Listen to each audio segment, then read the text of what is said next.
Hello everyone! Samahan niyo ako magluto ng aming ulam for today. So, ayan, magluluto ako ngayon ng sinigang na manok. So, ito yung manok. At syempre, ito yung mga sangkap na aking gagamitin.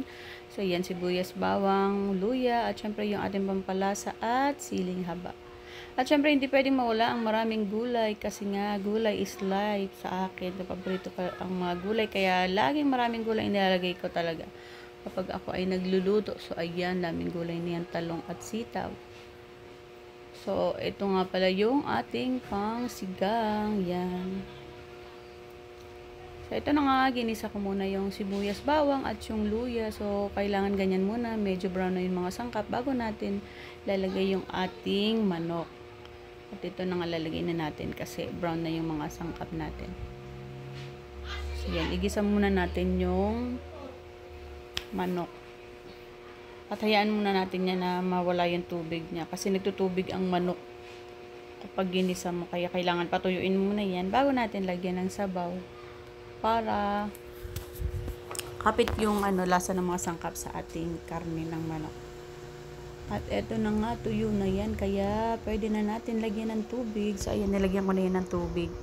Kasi natuyo na yan ng tubig niyang una. Yan, maraming tubig kasi masarap, maraming sabaw kapag sinigang or tinola, ganyan may sabaw talaga. Kaya maraming sabaw yan nilagay ko. Antayin lang natin yung kumulo. So, ito na nga, kulo na siya. At yan, nilagay ko na rin yung pampalasa para sabay na siya hanggang maluto yung ating karne ng manok. Yan, hayaan lang natin kumulo hanggang maluto yung karne. So, ganun lang. Kabilis magluto ng sinigang na na manok.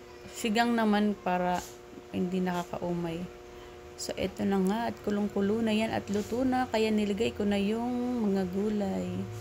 So, yan. Sa dami ng gulay ko, hindi na halos di na siya magkasya sa aking kawali. Sa kawali ko kasi niluto. So, ayan, hindi ko na siya mahalo. Kaya hinayaan ko na lang siyang kumulo ng ganyan hanggang maluto. Okay na rin yan.